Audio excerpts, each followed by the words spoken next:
In this video, I'll show you how to sign up and create Calendly account. It's going to be a full guide video, so make sure you watch what I'm going to show you in this video. Now go to your App Store or Play Store and get the Calendly account. So this is mine here.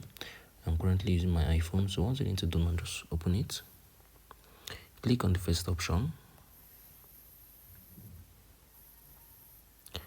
So this is going to come out.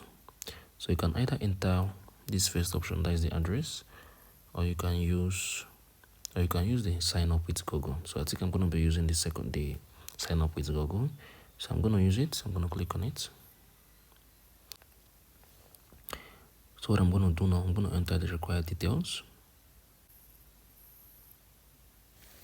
So once I've entered the required details, as I told you previously, you're going to be able to verify that you're the one that is about to create an account on Calendly.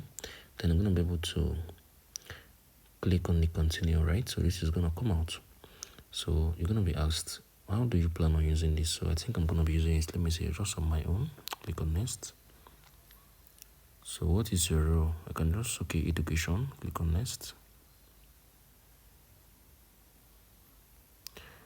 So I think I'll just skip this for now, because I'll still come back to it. Skip this for now as well. So I'll skip this for now as well. So once you're done, your account is going to be set for you. So this is it. This is how you can be able to sign up and create Calendly accounts. If you found this video helpful, share your thoughts below in the comment section. Thank you for watching. I'll see you in the next video.